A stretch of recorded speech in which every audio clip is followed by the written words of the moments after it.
far as I am concerned, and as far as APC Anambra State is concerned, I so much believe that the renewed hope agenda of Mr. President is on course.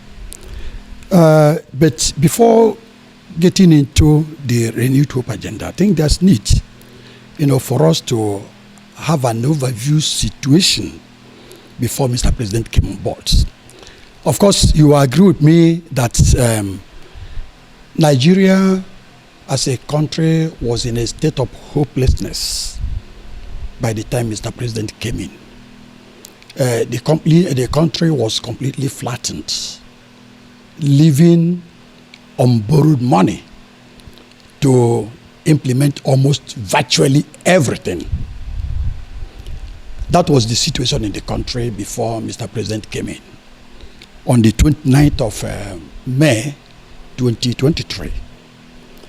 Now, on coming on board, and of course, living true to type, because for people who know the president before now, will always tell you that he's the kind of person that will always want to hold the bull by the horn. He likes taking tough and decisive decisions at any point. Of course, looking at his antecedents when he was there in Lagos. That's why Lagos is special today. So when he came up and understanding the terrain very well, he had to take some difficult decisions, among which, of course, was the issue of subsidy. This was an issue his predecessors almost shied away from. Nobody ever wanted to come to touch that aspect because of his sensitive nature. But being the kind of person he is, he decided to hold the bull by the horn and call it a stop. Of course, that brought its own major problem. And that is where the reason why we are where we are today. But the fact remains that that initial step has helped the country so much. If not for anything, the country has been able to save a lot of money, from which we are now beginning to build a new nation, to be able to put certain infrastructural facilities in place that will help us for future. But beyond that, renewed hope agenda, for me, is a way of trying to restore hope in Nigerians and in Nigeria, to once again make Nigerians believe in themselves, in their ability. And of course, you cannot give what you don't have. You can only give out what you have. If you don't have confidence in yourself, definitely you cannot have confidence in any other person, not to talk of your country. So primarily, the essence of the renewed hope agenda, I think, is to bring back hope from a situation of hopelessness, to let Nigerians understand that there is hope once we remain steadfast, that all hope is not lost in the country. Beyond restoring that confidence and then getting the people to once again believe in themselves and the country, that the renewed hope agenda is anchored on 8 main issues, what I will want to refer to as 8 planks. Namely, the issue of food security, poverty alleviation, job creation / employment, the issue of growth, access to capital, inclusion, that is inclusiveness in governance, rule of law, and of course the anti-corruption fight. These are the planks upon which this renewed hope agenda is built. Now, at this point, let us look at how these planks have failed, so far within the last 10 or 11 months of this administration. Now, if we take up the issue of anti-corruption fight by this administration, of course, you agree with me that things have actually changed. The way EFCC and other similar agencies are now operating. I think they are now operating with human face. But more importantly is the fact that the government has now granted full autonomy to the EFCC to be able to carry on with its functions without let or hindrance, unlike what had been the situation before. And that's why you now see EFCC almost being everywhere, touching the untouchables. Nobody would have thought of a situation where a sitting minister, will virtually be asked to go home and wait for a while the EFCC moves in. Though she has not in any way been convicted, but the fact remains that that absolute power is just there. Because if it was before, the EFCC, for one reason or the other, may not be able to have taken the decisions they've taken this time around. So in other words, the outfit is now more serious. It's now showing, the sign of doing real business and no longer business as usual. I mean, on the issue of anti-corruption fight. Now, if we take up the other aspect of the plank, which has to do with the issue of job creation or employment, of course, you agree with me that the government has done a lot, because I believe so much that this administration will be judged on its ability to implement all these 8 planks. Now, under job creation stroke employment, the government, you agree with me, has made adequate provisions of grants and loans to small, medium, and even large-scale businesses. And the essence of, giving out the loans and the grants is to ensure that they improve on their operations. Because the moment the operations are improved, definitely the chances of getting more people employed will be there. So that's why government is bent on assisting all these businesses. And of course, in March 2024, government also launched the National Talent Export Program. And this program, of course, is aimed at improving the foreign exchange, of the country. And at the same time, ensuring that not less than 1 million jobs are created, for the youths. That's the essence of that National Talent Export Program of government, which is in tandem with the planks making up the renewed hope agenda. Now, you also talk of the establishment of national job centers by the present administration.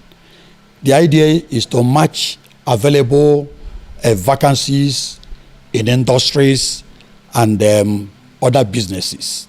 And of course, you find out that these centers also train and equip people to be job ready.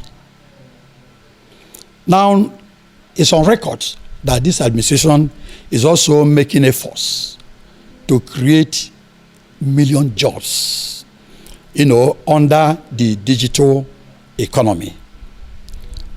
And of course, you agree with me that these are efforts, so robust enough to ensure that the space is increased when it comes to the issue of job creation and employment. Now, if we also look at the issue of rule of law, which of course is one of the planks, you will also see that the government is working very, very hard with the judiciary to ensure that there's a robust judicial reform this time around, so that the judiciary will now be truly independent, will remain the bastion of justice, where people can always come over when they feel shortchanged in one way or the other, moving there with the hope of getting justice, and not just only the rich going there to ensure that he gets, justice at the disadvantage of the not too rich.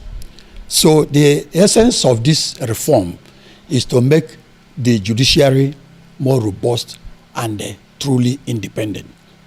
And I'm sure that with that, the judiciary will be in a better position to play its role. Then the other aspect, of course, should be the issue of food security. And not even up to 2 months after inauguration of this administration, that on the 13th of July, government declared a state of emergency on food insecurity. And the essence is to tackle the increase in food prices. And of course, that act alone shows the commitment of government to the people, that government is alive to its responsibilities to the people. And on March 2024, the president flagged off food security and agricultural mechanization program in Niger State. This is one of the efforts of government to ensure food security in Nigeria. And also, I remember there was this issue of the introduction of agri loan, of course, which has just been there. Agri loans of different types and grants to farmers. And this issue of revitalization of irrigation projects, in Nigeria. And I remember also there was a time government ordered the immediate release of fertilizers and grains to farmers in Nigeria. These are, a kind of collective efforts to ensure that food security is guaranteed to the people of Nigeria. Apart from that, among other things, the government has done a lot. I'm also aware that government has done so much to dismantle the bottleneck, in the ease of doing business in Nigeria, generally, irrespective of any sector, and that's why most people outside, investors outside are now itching to come into the country more than, what we've been experiencing before. And the government has also shown, brought in a kind of inclusiveness, in the affairs of governance, unlike what the situation has been before. Because if you consider the appointments, made so far, I am not saying that they are ideal completely, but of course there's a shift this time around. Nobody would have thought of a situation where somebody from southern Kaduna, would be made the army chief. But today, somebody from there is army chief. It's a total shift from what the situation, has been. And also, during Buhari, I can't even remember when somebody from the southeast was made that's a chief of all these major, aspects of security. But I know that somebody from the southeast is now the naval chief in Nigeria. So these are all aimed at inclusiveness, on the part of this administration. And if you look at the appointments at the National Assembly, before now, it was difficult because they will always tell you the Southeasterners did not contribute so much, to APC, and because of that they should, occupy the backbench, But I think the situation has changed, at the National Assembly, because apart from having the deputy speaker, we now have some other sensitive positions in the National Assembly. That's quite a remarkable shift from what the situation, had been before. And of course, you are not new, you are part of us here. When Mr. President assented to the bill, the students' loan scheme, where now indigent students can now study, without let or hindrance. And I mean, that's part of the goodies from this administration. And the repair was going on in all the refineries we have in Nigeria today. That of the one in Warri, Kaduna, Port Harcourt are now being touched seriously. Before now, this issue of turning around maintenance, money, government will budget money, and the money will just bounce just that way. But this time around, every hand is on deck to ensure that these refineries, come back to stream. And you can imagine what the situation will be when they all come up on board and begin to contribute to national growth. You talk of the issue of mortgage loans to low and medium income earners. I think the government has taken that very seriously, this time around. And buildings are coming up, in almost every section of the country, meant for the low and medium income earners. And just recently, we are now talking, those still ongoing, the issue of workers' salary adjustment, which I believe that very soon that one too will come, to stay. More importantly is the fact that very soon, government will roll out the first set of vehicles that will not only rely on fuel, but will also depend on, compressed natural gas. So this will definitely reduce drastically the cost of traveling, and will make people, now less dependent on fuel. So these are efforts being made by government to reduce the sufferings of the people, improve the economy, and the totality of all efforts of government can be seen in the fact that today state governments go home with fatter purse than what the situation had been before. Before, what they go home with now from the federation account is almost 2 times or 3 times more than what they have been getting before. And these things can only come around because of the fact that government had taken bold steps, had been able to take the bull by, its horn. And the fact that the man who is on, there as the driver understands very well the essence of driving, not just getting into the car, but for somebody who had, been trained, tried, tested, and is now beating the expertise.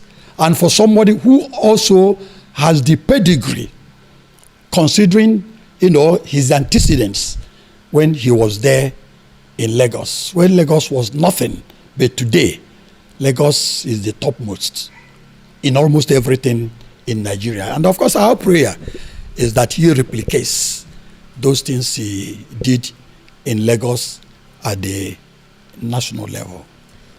Anybody ga say na kai gale de kam ife nwa atu ye ni gbo nse eluze ka chode kpoputazi ya ola si osiso kpoputa ya.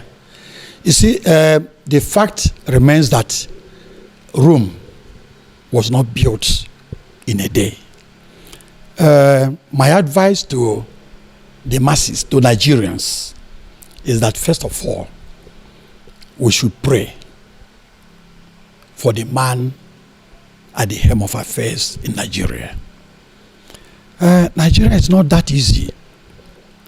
If you consider what you undergo as the head in your own family, as the head in your own kindred, as the head in your own town, you are now talking of as being the head, at a level of sitting called Nigeria, where you have diversified people, individuals, how many languages, how many ethnicities, trying to bring everybody together.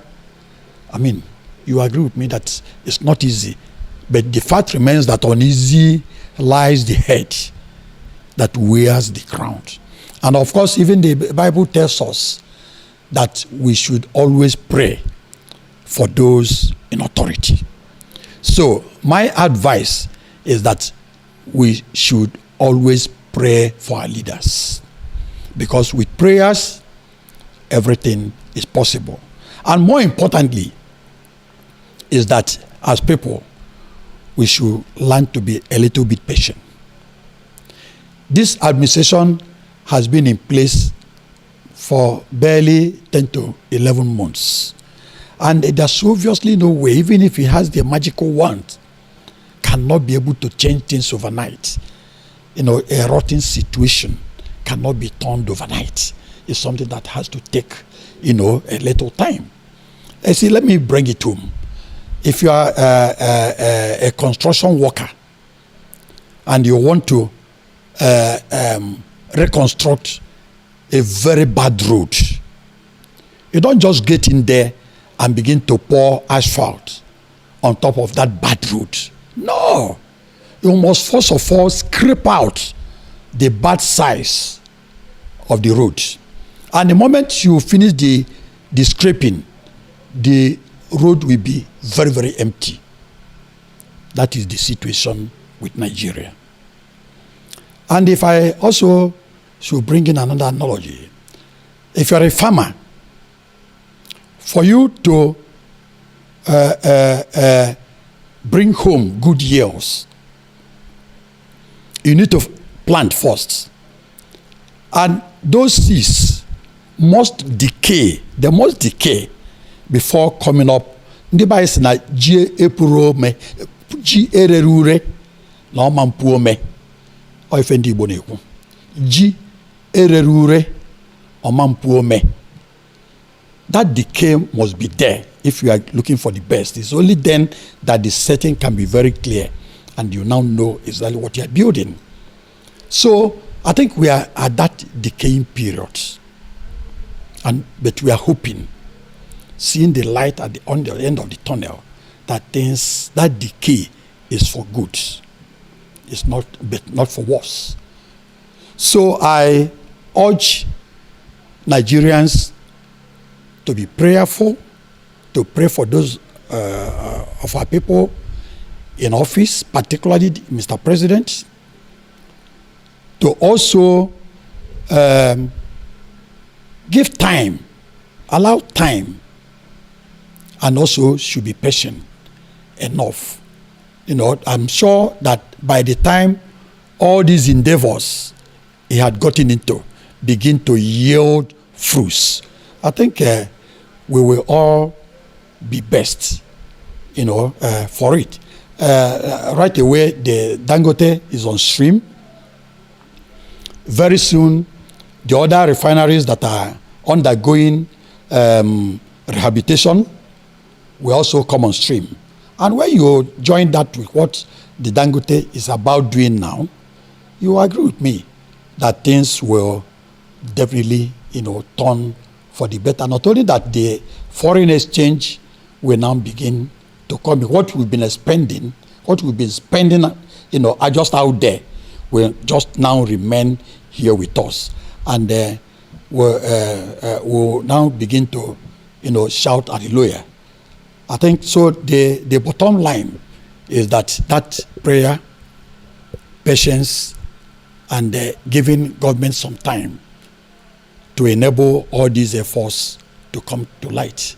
And with that, I'm sure that Nigeria will end up becoming a better place to live than what we had been experiencing before now.